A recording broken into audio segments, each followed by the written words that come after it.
everyone, and welcome to Victoria's Cantina. Today we are doing a new episode of Cantina Chatter. This is episode number 4. And today we have Jaye Jurassick with us, who is going to discuss our top 10 items that we wish Kenner would have produced for the Jurassic Park line back in 1993 and 1994. So hey Jaye Jurassick, how are you doing today? I'm doing good. Ready to do this list. Awesome. Well, hey, thanks so much for coming on here. It's great to have you. Thank you. Yeah, it's awesome to be here, talking with you on the channel. Yeah, it's been a while since we did something. I think the last thing we did was the Jurassic Park week back in I think October last year, where we had you do the Robert Muldoon figure. Yeah, and that was a lot of fun. That was a lot of fun to do. Yeah, it was a That lot was of fun. The Jurassic Park Kenner videos are always a ton of fun to do because, there's so much nostalgia there. There's so much history. Obviously, hmm we relate very well to Kenner and these toys that they put out back in, over 20 years ago now. And they're just so fun. You don't see toys like this anymore with that sort of play value, with, all those accessories and action features and such. But, as much as Kenner did right with the Jurassic Park line, there are a few things that we would have liked to have seen them do in addition to all those wonderful things. So it's not to undercut or devalue anything that they did, because obviously we love what they did and we're truly happy with it. And we hope that in the future Mattel does what Kenner did in the past. But there hmm are a few things we want to talk about that would have been cool if Kenner had tackled them back in the day. So we're going to go ahead and count down 10 different items. You have a list of 5. I have a list of 5. So let me go ahead and start you off with your number 5 pick for what items Kenner should have done back in the 90s. My number 5 would be a movie accurate helicopter. I would have loved to have that. I know we have that one helicopter, that chopper that has like the dinosaur smile on it and all that. And it's cool and it has that net and everything, but I would love to have had the classic JP helicopter that flies into Nublar with the guest and everything. Maybe, of course, if it with the whole playability that Kenner would do, it would probably have like a missile on it or something, but it would have been awesome to have that, but I mean, oh Yeah. well. Yeah, that's actually a really good pick. I always kind of forget about that helicopter that Kenner did for some reason. It's a very interesting one. It's obviously very unlike anything we saw in the film. It's got like the teeth on it. Kind of like what you would see during World War II when they were painting the fighter jets and stuff Yep. and planes actually. But it's a very interesting thing. So yeah, I mean, I actually have thought about that before. Like, why didn't they do just a regular, plain, simple helicopter? Even though they didn't see a whole lot of action in the film, they were pretty vital to getting our heroes to and from the island. So that would be something that would have been really cool to have seen them done. Yeah, and that scene is so iconic when the helicopter's arriving and leaving the island. Like at the end of the movie, you see that helicopter leaving, and it gives you kind of like that bittersweet moment where it's over, but you don't want it to be over. And it's the same helicopter, both scenes. And the one that we got is more, I feel like it belongs more for the Lost World, or almost like a cargo helicopter, because it has like those wings on the side that can carry a cage, Uh huh. It's not like a transport helicopter. You can only fit one person there, and that's it. It would have been awesome to have, our JP helicopter that gets there. And even in Jurassic World, they kind of imitated it with the same coloring, blue with the silver and the white, Mm-hmm. So, oh well. Yeah, exactly. And it does look very much like what we saw in the original film. And they even show like the same waterfall and everything when it's flying around. hmm And, just very cool scenery. And this is totally off topic, but it kind of makes me wonder, why didn't they just leave that helicopter on Isla Nublar during the hurricane and everything? Like, why didn't they leave it there for an emergency? I don't know. Yeah, you're right. I guess it's Hammond spared no expense, but when you really look at a lot of stuff, he did spare a lot of He did expense. take a few shortcuts, yeah, and that Yes, became he pretty, did. pretty evident later in the film. Um, But yeah, that would have been awesome. For my number 5 pick, I actually have an Ankylosaurus. They were in the novel, the Jurassic Park novel, and it kind of always flustered me a little bit that there wasn't one in the original line. And I don't think it was until Jurassic World's toy line that we actually got an Ankylosaurus. Is that correct? Yeah, we did have one in I think it's series 2 Ellie, but it was a The hatchling. hatchling. There you go. And that's it. And that's what made you think that we were gonna get a full size adult, because whenever you get a hatchling, there's an adult on its way or already was out. And so that's how I kind of like knew what was coming out later on in the line. When I got a hatchling of a raptor, I'm like, okay, so there's gonna be an adult raptor. And then when you get the ankylosaur for like the series 2 Ellie, it didn't come out. I don't even think they had a unreleased sculpt of anything for one. Yeah, I've never seen anything. The Ankylosaurus is probably one of the more well known dinosaurs, I would say. And I can totally see Kenner having done one. Obviously, they did not. But when I think about it, I kind of envision it would have been something like the Jurassic World Basher and Biters. Ankylosaurus, it probably would have Hmm. had some sort of similar gimmicky action feature. Probably a little bigger too. I know they did have like a unreleased sculpt for the Chaos Effect line, which was still like somewhat Kenner at the time. But it had those wild colors or whatever, and it had that stylized look Uh because it huh. was supposed to be for a cartoon. So yeah, I would think it would go down the line of like the Jurassic World one, but I feel it might be a little bigger than the one that we got because it's pretty small. Oh, yeah. Kenner definitely know how to do bigger, badder, more teeth, and all that. Nice. Yeah, exactly.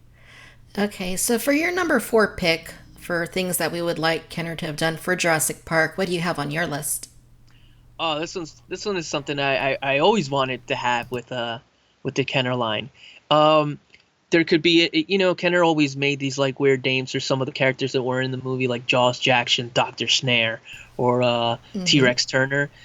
They could have maybe put a name to this guy, or he could have just been an unnamed Jurassic Park hard hat worker. One of the guys by the cage in the beginning, and he would have like dino damage, like how Nedry had the dino damage removable arms, Right? and Dr. Snare has that like scar on his shoulder. This guy could maybe would have been a little too violent, but I thought it'd be cool if he had like a dino damage removable torso. Oh, that'd have been cool. Like he's how in the first one when that guy gets dragged into the Raptor containment unit, and it's pretty much like Robert's pulling him this way, the one Raptor's pulling him the other way. Maybe Uh have huh. that guy split, Oh almost my like god. almost have like an Eddie Carr moment. Oh gosh, that would have been something. Probably a little too brutal for the Kenner JP toy line, but it could have been fun. If they did it right, I could totally see, a park worker with a hard hat that could split in maybe two. like Why not? maybe like removable leg or something, because they had removable arms on Dennis Nedry, so. Right. You know what I mean? But it would be cool to have like the Jurassic Park workers, that reddish orange hard hat that they wore is iconic, and it would have been cool to have like maybe like a pack that comes with two of them or something. No names, just Jurassic Park worker, Isla Nublar worker, and it'd been cool to have them there, as part of the team.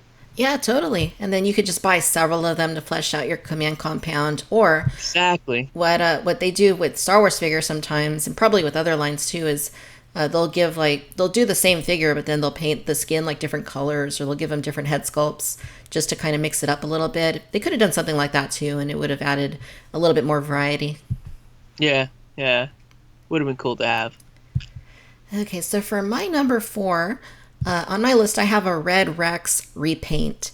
Because we all know on the very back of the boxes, they used a stand in. I think it was it the Stan Winston stand in that they used on the back? Hmm. And it looked a lot more film accurate in terms of the colors that they went with before they ended up painting it red. And I've always, as a kid, I didn't really know the story behind that or anything. But as a kid, I always wondered, well, why didn't we get a T Rex in that color scheme? Because the Red Rex is freaking awesome. I love it.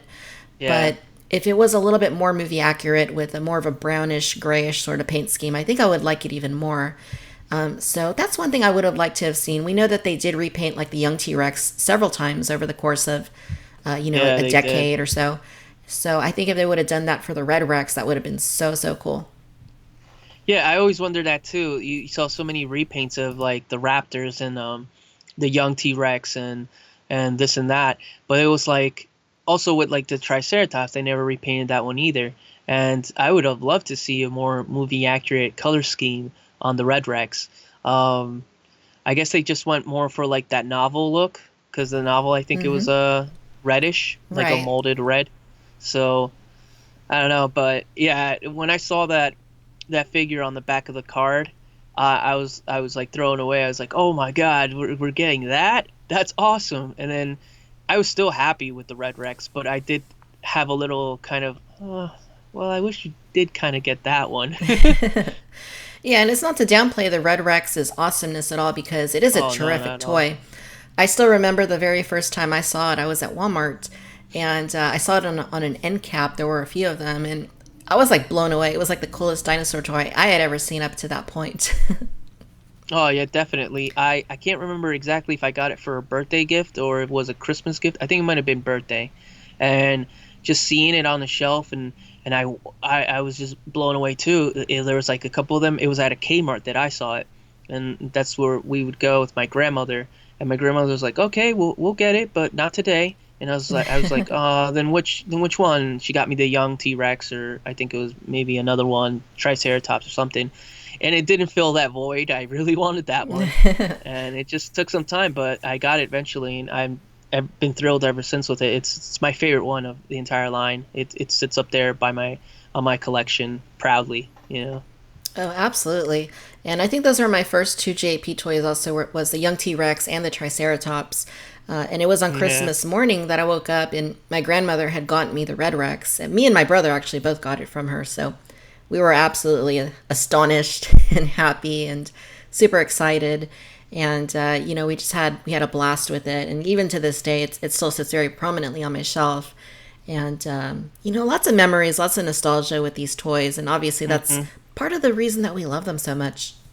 Exactly. You could pick one up, and I could pick most of these, except for, the later lines, maybe like Jurassic World is one of them. I can't really, I have no memories with any of these toys. Right. It just kind of sit there. But like I could pick up the Red Rex or the Triceratops and see certain like scuffs on it or dirt marks or even I actually used my mom's red nail polish and I put it on some of the teeth to make it look like blood Oh, on some of nice. so like they still have that and I can still like I can it's like almost like a time travel machine. It just brings me back to when I was like 6 sitting out in the yard playing with these dinosaurs.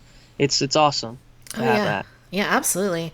And that's one of the great things about toys is that, especially these ones that we've had in our possession since we were kids, is that, there's a lot of history there.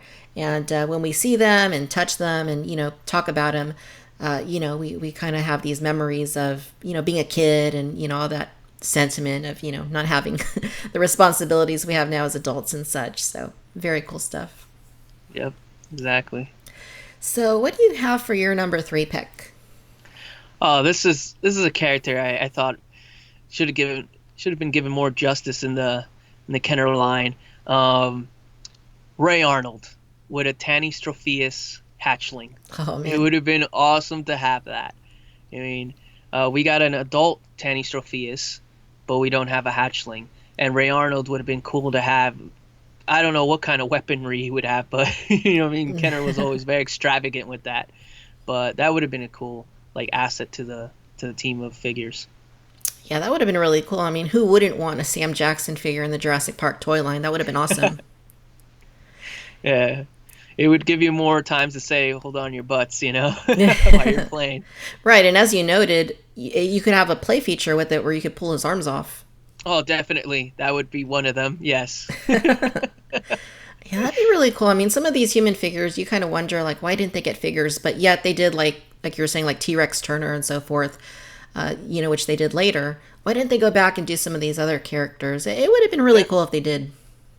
Definitely, that's one thing I think about too. Like them creating those that like Hunter's line and whatnot is cool and all, but it could have been used for molds for these characters, for Ray Arnold or like a Jurassic Park hard hat worker, or even a Lex figure, or you know what I mean. Yeah. So there's a lot of like figures that were missing from the movie line that we didn't get. So all right. Totally. Yeah, and speaking of Lex, she's actually my number three pick here. Is I have Oh a really? oh Wow. yeah, I have Lex Murphy with a Patasaurus hatchling. And the reason I went with a Patasaurus was like with the Ankylosaurus, it was something that was in the novel. So, That's right. yeah, Yes. they never did anything with it as far as toys go. But as far as the Kenner JP toy line, I think they could have done that with a little hatchling. Probably would have been pretty cute. And of course, Lex to me is probably like the biggest like blind spot in the JP toy line as far as those human characters go because we have Dr. Grant, we have Dr. Malcolm, we have Dr. Sattler, we have Timmy. But I really feel like Lex is like one of those big players in this film. And for whatever reason, and I assume it's probably because she was a girl character, and especially at the time, toy companies just weren't putting a whole lot of female characters out there in toy form. So I suspect that's probably the reason behind that. But, I really wish they would have done that because even to this day, it really feels like something that's missing from the line. Yeah, it really is. It was such a it really was not good to have her in the line. I remember hearing rumors that the actual actress was upset from that. Um, that I don't know, probably were facts too, because I'd be upset if Yeah, I heck was like yeah. a major character in the film. And I mean, she ends up saving the day by locking in the system, getting the security systems back on. I mean, if not, that Raptor would have rolled in there and got them all. It did eventually, but at that moment, they had, I mean, they were all stuck, and Timmy's just standing around dancing or whatever and not helping anything. She's just getting Lex more nervous.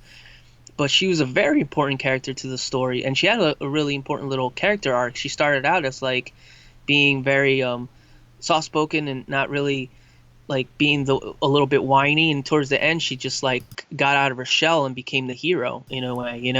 So having that character not even put into the line was it's not sucked.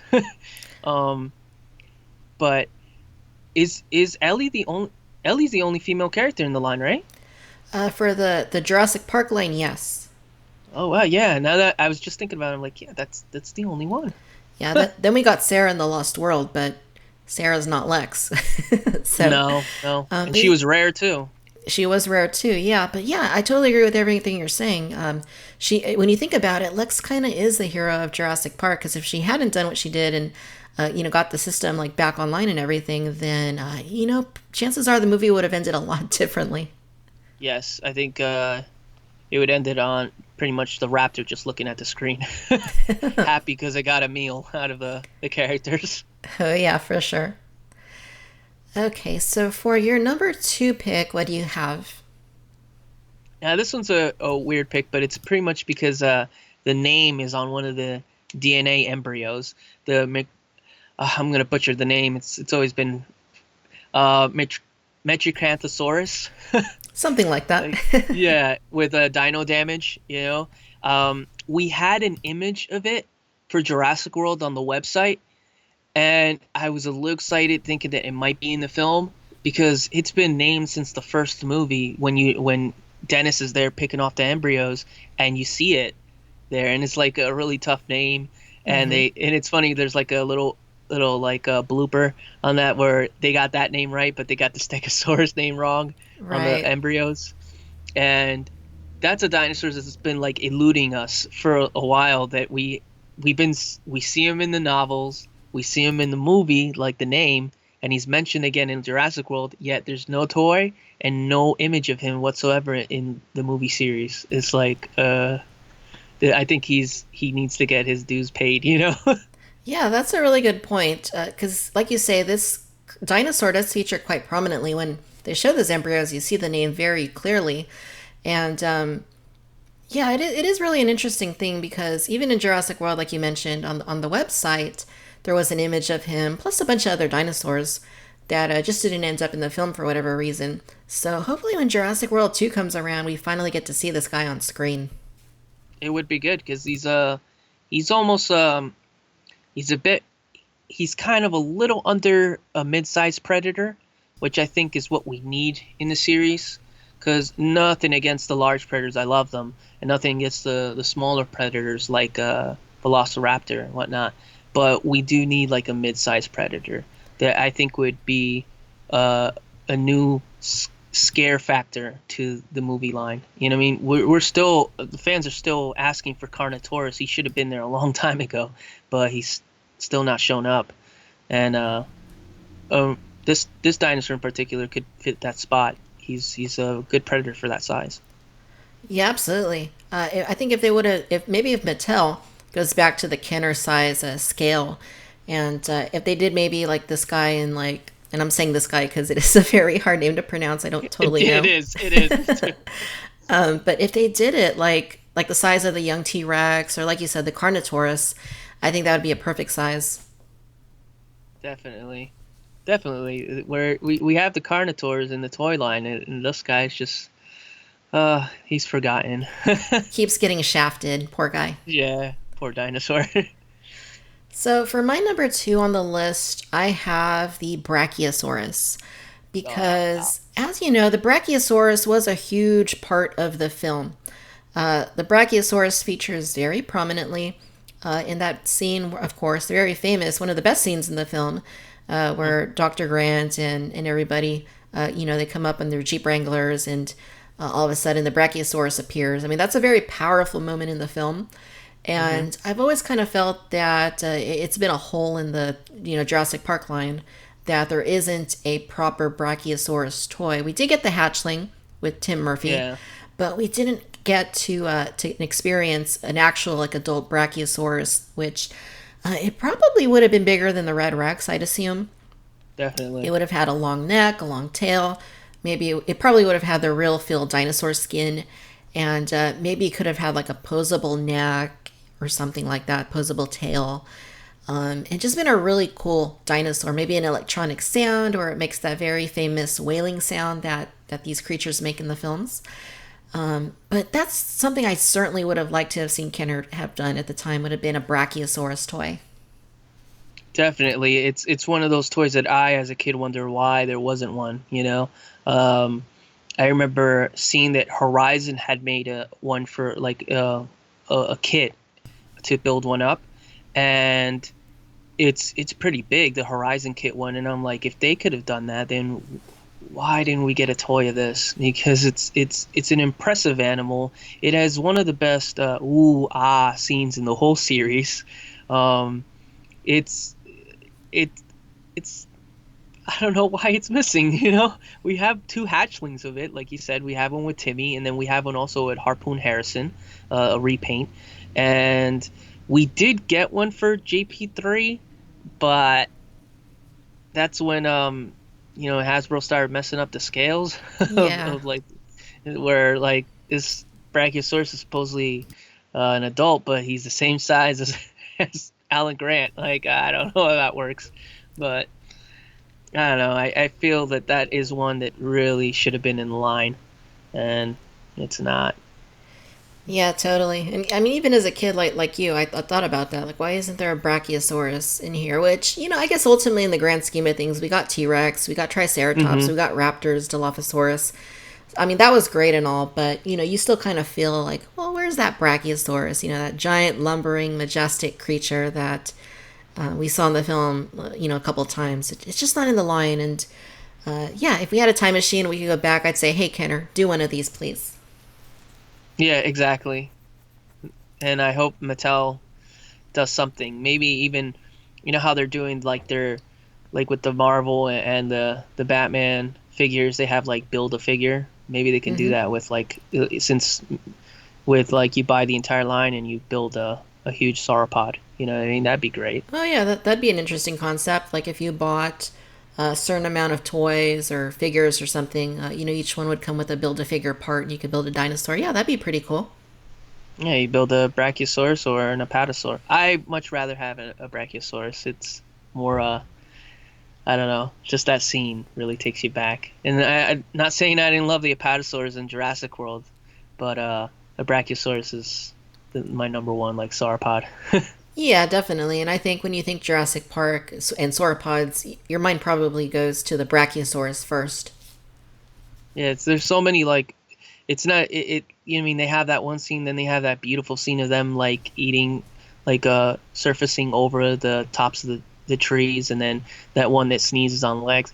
You really think back, it really is a very like important animal, and that's in the movie. And I mean, a lot of the merchandise always had that brachiosaur in the back because it's so gigantic and iconic, and it's one of those like creatures that you hear in like mythology, almost like a behemoth, you know. And it would have been awesome to see that as a toy. Yeah, absolutely. And you mentioned the Horizon, which is actually a very impressive kit. I know Jurassic Collectibles Hmm. has one, and I think Corey Baker just got one as well that he's having painted. So yeah, I mean, I imagine that had Kenner done one, it probably would have looked kind of similar, a little bit smaller Hmm. perhaps, but Probably. it would have still been a very impressive thing nonetheless. Definitely. I've been trying to look for one of those, but they're pretty high priced, Yeah, and they're I haven't been able ridiculous to get one. expensive. Any of those Horizon dinosaurs from Jurassic Yup. Park are ridiculous expensive. Hmm. Yeah, they are.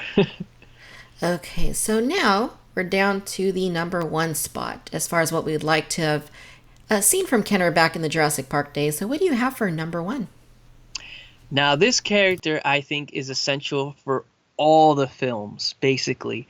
Um, he is the reason why we have Jurassic Park, and my number one pick is John Hammond with a Quetzalcoatlus hatchling.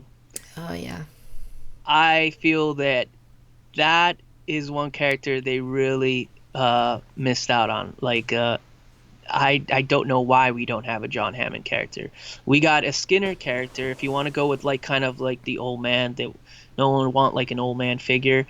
Skinner's kind of like an old guy. He has a like a white beard and whatnot. I feel that John Hammond should have been like one of the first one in the line. He's so important to the whole Jurassic Park saga. Really, he's the one that started all by having this dream of creating a park full of dinosaurs, and to have all the characters that were in the movie and not have him, it's kind of like what? How do you even create like play when you're a kid as Jurassic Park? How do you create those scenes when John Hammond's like in every one of them? You know? Yeah, absolutely. And that's actually a really good pick because, we talked about Lex and we talked about Mr. Arnold, being missing from the line, but where's John Hammond? I mean, like you say, he is responsible for the genesis of Jurassic Park and what eventually happens in all four of the films.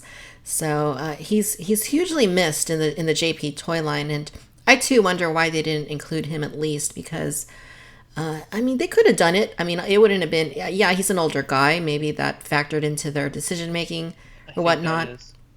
But I mean, they totally could have done one, even in the follow up for series two or something. Given us to him in given him to us in some sort of fashion, whether it be like a slight retool with a new head, maybe on one of the existing figures. I don't know, but yeah, that's something that is a huge hole in the JP toy line, and gosh, hopefully Mattel will do one because we really need Yeah, a that would John be Hammond awesome. figure. That would be great if Mattel did one. And I could just imagine like the weaponry he would come with if Kenner would have made one. It'd be like Amber Cane Blaster or something, you know? Like it'd be in something really crazy and have like the mosquito like little amber piece on it because they create some of the craziest gadgets that these guys came with. But yeah, and I felt like maybe Quetzalcoatlus hatchling because there is no hatchling for Quetzalcoatlus, and we got him in the second series. And we have a Lycenops, the saber-tooth looking guy. We Uh have huh. him with Tex Turner. So there's T-Rex Turner. There's so many like hatchlings that were there for like series two, but yet like some of them were not there. Like Tenny Tropheus wasn't there, and also Quetzalcoatlus. And they got nothing. And it's weird. Like we get hatchlings for and no adults, and we get adults and no hatchlings. It's like strange. Yeah, that's totally true. There is no there is the big Quetzalcoatlus, but it's a large toy and it's a very expensive toy if you try and get it, especially like a boxed one. Yes, I want one so bad. I don't have one, me too. but yeah, hatchling. I mean, kind of seems like a no brainer. Like if they would have done hatchlings for all of the dinosaurs that they did for the adults in the toy line, I think that would have been really nice. Hmm. That's what I thought they were gonna do, but didn't happen. Yeah, that's what they should have done because I mean, when you have like the larger toys and you put the hatchling next to it, I mean, I just think that adds like an extra element of fun, more playability, and it's just really cool to see like the way they did some of these hatchlings painted exactly like the adults, but just tiny versions of them. Yeah, they're very cute too. They really added like that cute factor to them. Absolutely, absolutely. So for my number one pick, I have the Velociraptor pin. And that is something that, and I think I've thought about this more in recent years. That is something that potentially could have had so much playability to it, could have been so fun for kids. Something that, what I'm envisioning is that they make the whole paddock with a little observation deck and whatnot, but they also have like the crate that you see at the beginning of the film. And you plug that into the paddock, and then you can open the sliding door, and your raptor can rush out into the paddock. Maybe they could have had like a little spring inside the crate, and you push a button or something, and it just pushes it into the paddock. I think that would have been so fun. Oh, that would have been so fun. Wow, yeah, that's I don't know why they didn't create that. Maybe because they had like the command compound, Hmm. and they're like maybe not make another big compound or whatever. But the Raptor pen would have been so much fun. Like the lights they could have added to that, the sirens and stuff. Oh Raptor yeah. escape, it'd been so cool. Maybe have like the observation deck have like a missile launcher on there or whatever.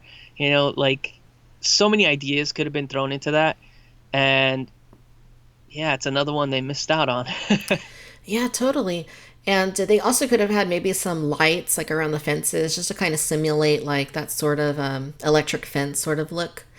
And Yes. maybe even some like red flashing lights, every little while that you could put on. And not, I mean, when you think about the command compound, it does have a similar look to the Raptor pen. So most likely they Hmm. probably didn't want to have two large play sets being offered at the same time. Yeah. So it probably would have been kind of similar to that, but it could have been a lot more film accurate, and been very specific for the Raptors. Maybe even had like some plastic trees and stuff you could put inside it, to create that sort of a camouflaging, and you put your Raptors in there, you can just see them peeking out. Gosh, and Yeah. you know what? I actually heard that you're making one of these custom. Is that true? Yes, I am. Yeah. Yeah, I'm making one very movie accurate, but to the Kenner scale, and it's gonna be made from uh certain materials, durable materials, and I'm gonna try to add like that lighting system and probably have some of that with because I did make the containment unit, the little cage that they're transported in, Uh and huh. I'm gonna add something so that that kind of feature that you're talking about works, where you can kind of put that cage on there, slide it, and then like the lighting system. Because remember when they slide that cage, the lights turn different colors. It went Mm-hmm. from like I think it was like red, yellow, and green or something to say that it was locked in. So have something like that. Um, and when you like really listen to that part in the movie where Hammond's talking to Ellie, like Grant is talking to Muldoon pretty high up, and it's kind of overshadowing what Ellie and Hammond are talking about. But if you try to listen to what they're talking about, they're talking that there's an observation deck on the bottom where like you will be able to see the raptors on an underground floor. So I'm trying to see how that I can make that work where it would be like a transparent kind of jungle scene under the raptor pen, so you'd be able to see them there, and all that would be all Kenner size. So you put your raptors from Kenner in there, and you have like your figures around watching them eat the poor cow. Yeah, that's awesome. And yeah, you're totally right. That is something that they mentioned is that there's an underground sort of observation deck, or that there's going to be at some point. And I imagine it probably would have been similar to. Have you played Jurassic Park Operation Genesis? Yes, I have. Yeah, Those little observation decks that they place. You can put them inside the different paddocks, and basically it's kind of like that's an underground thing where you can go into it and kind of look around. yeah, yeah, Yep, yeah. it probably would have That's been something like that, I would imagine. yeah, because they say that because they were so dangerous, and so they had to move them away from like a perimeter fence, and they put Mm. them in there.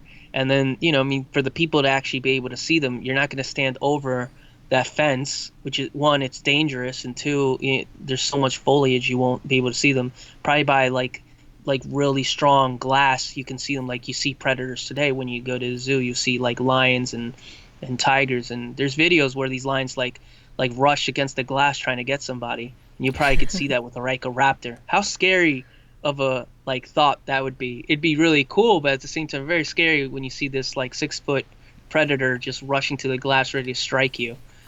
So Oh for man. him, and that would have been all thrills, you know? Oh yeah, totally. Yeah, that is something that what would be so cool to see, like if they would have done that. And I'm really looking forward to seeing what you're going to do with your Raptor pen, because it sounds like you're going for a film accurate sort of aesthetic with the crate or whatever you want to call it, the Hmm. transport box. And yeah, I mean, it would just be a really cool thing to see, like if it was completely seamless and you plug one in. There's so much playability you could have with something like that. And I know for me, when I was in Kauai last year and I got to go to the filming location for where they filmed this scene, it made me have like an extra appreciation for this scene. And we do see the Raptor pin. I think it appears like three different times in the film, at the beginning, and then when Dr. Grant and everyone goes to see it, and then at the very end when the Raptors are escaping. So it is something that features prominently in the film, and I think that it just would have been so cool if Kenner would have given us one of these.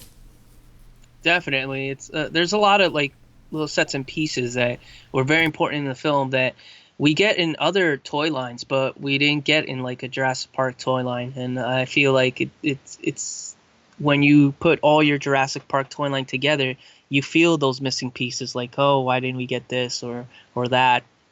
Especially with the human figures, like that is like super like noticeable, you know? Right. Um, and oh well, maybe probably money issues or just product like how they would sell or whatnot. They always do um, test before they actually make some of this stuff. And I remember hearing that like one of the reasons that Hammond wasn't made was because they didn't feel like an old man figure would sell with kids. But man, were they wrong. Oh yeah.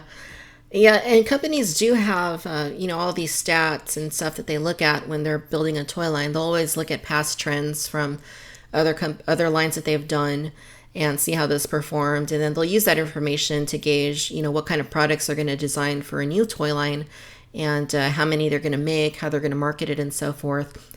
And probably a pretty good example of this is if we look at Disney. Hasbro had done figures for the movie, the Disney Pixar Brave, a few years back, and they made a little bit too much merchandise, and a lot of it just didn't sell through. The movie did well, but I guess the merchandise aspect wasn't quite as expected.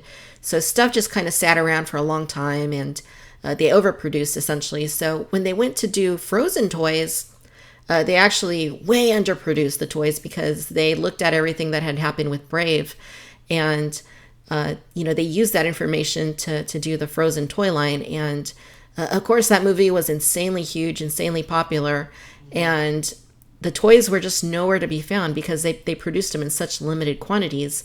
And for a long time, for about a year after that, Frozen toys were in such high demand because Hasbro had to catch up with meeting the demand for Frozen.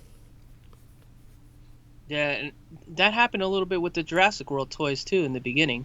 Oh yeah. Um, the distribution issues, well, there was a lot of issues, but distribution issues, and also just like there was a lack of mosasaurs, there was a lack of I forget what other dinosaur there wasn't much of, and that's why mosasaurs are still so high demand. Oh yeah. Like you'll see them, and the craziest thing is that the toys were not great, and I mean. But people wanted them because they were Jurassic Park toys. Because one of the big things with Jurassic Park, it's their toy lines are awesome, Yeah, totally. and so many people were expecting that. And I feel like they were gauging off of the their like sales prior to that of like their repaints and remakes of the Jurassic Park 3 toys, which didn't sell because we basically have like 100 remakes, I mean repaints of the same dinosaurs we don't even like. That T-Rex with like the unhinged jaw, We have so many repaints of that.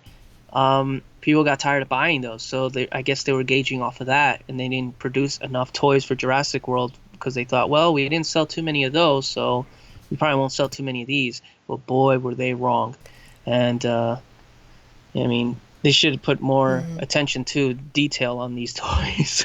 Yeah, absolutely. And even going back to JP3, like that's a toy line that I just completely skipped over. Like I was, I had grown up and was accustomed with the Jurassic Park and the Lost World, and then all of a sudden, Hasbro puts out these JP3 toys, which at the time I thought were terrible.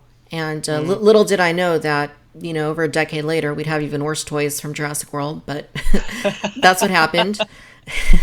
Yeah. Which is sad because we know that Hasbro is fully capable of putting out an awesome product when they really want to. We saw that when they did the 2013 Toys R Us exclusive, like the Allosaurus and the Pachyrhinosaurus. I mean, those are Oh like my gosh, top-notch yeah. Kenner quality toys. If they would have done that for Jurassic World, I don't think you'd see very many complaints at all. But I don't. sadly, like you mentioned, the distribution was a huge problem. The quality control, the just the lack of a proper scale, like everything was kind of really weird the way they handled it. All of these things led to a lot of a lot of upset fans that ultimately they did sell pretty well because this is really all fans had a choice, to buy. There wasn't really anything else that they could get with the Jurassic World label on it. And I know that's why people like me, we went all out and collected everything because, these were the first like Jurassic Park toys in a really long time. And despite the shortcomings of the toys and stuff, it was like, hey, it's new Jurassic Park toys. What are you going to do? You have to buy them. But yeah, totally. Yeah, pretty much that's how I felt too. I was like, I would buy them, but I would not buy them happy. Like I just had a very stone-faced look on my face as I'm going up to the register. But as a completist and a collector, I got them. But there is some of them I did skip out on that I just told myself I wasn't gonna get, and I didn't. And some of them are from the hybrid line. I got some, but I wasn't gonna get a lot of the repaints of the hybrids because I just didn't feel like shelling out the money for them. And it's just there's no reason. I mean, there's a few figures in the line that are okay, but none of them really point out and are great. You know? Right. None of them are great. And, for me, it was actually the opposite. Like, I did buy all the initial Hasbro, like, dinosaurs for Jurassic World, but I actually preferred the hybrids because the way I saw it was like, okay, if you're going to make toys that are just so bad, why not make them so bad that they're actually kind of good? And that's kind of what they did with hybrids. So I ended up not keeping all of my original Jurassic World toys. Like I sold off a few things, like that Pteranodon with the helicopter, which was atrocious. That And yeah, just a few select things like that I sold off. But I kept the ones I liked a little bit more, like the growlers and all that. But yeah, I kind of liked the hybrid theme a little bit better because they look like 90s toys. They're very colorful. Some of the action features, aren't that bad. So I kind of tend to prefer those personally. But that's not what I want to see in the future. Obviously, I want to see some awesome stuff from Mattel. exactly. Me too. That's what I'm hoping for. And that helicopter one you mentioned is one of the ones I skipped out on. I did not get that one. Which is crazy because if you look at, you mentioned the Mosasaurus, that's really expensive on the secondary market, but so too is that Pteranodon. It's going for a lot of money these days. Really? Yeah. Uh, yeah. Well, I don't see myself getting it anytime soon. If I see it like at a thrift store or something, then I'll get it. But shelling out money for that one, oh, that Pteranodon is awful. I saw it in person. I just couldn't. It just made my stomach turn. Yeah, that was one of the first toys they released for the Jurassic World line, and I passed on it for a long time, and then finally one day I was like, okay, I'm just gonna get it because I want to do a review on it, and then Yeah. I sold it. But yeah, should have probably held on to it a little bit longer because the value has gone up on that one quite a bit. But yeah, I mean, it's been really fun looking at the toys that we wish Kenner would have done during the Jurassic Park toy days. And I want to thank you so much for coming on here, sharing your top five with me. And it was fun comparing and listening to your reasoning behind the items you wish that Kenner would have put forth back during the day. So, Jaye Jurassic, thank you again so much for coming on here. It's been a pleasure. And if people want to check out your work, where exactly can they go on social media to find you? You can find me on Twitter at JAYE Jurassick, and the same name on Instagram. All Uh, right. awesome. So I'll go ahead and throw down some links. You guys go ahead and check out Jaye Jurassic's work. He's very talented. He does some amazing artwork, amazing paint work on some of these Jurassic Park toys. And again, we're really looking forward to seeing how your Velociraptor pen's going to turn out because I'm sure it's going to be awesome. Thank you, and thank you so much for having me on the show again. It's been a pleasure, and it's been so much fun. Thank you. All right, my friends, I do want to thank you for tuning in to Cantina Chatter on Victoria's Cantina. Be sure to check me out on Facebook, Instagram, and Twitter. And as always, I'd like to thank you for tuning in to Victoria's Cantina. Until next time, bye-bye.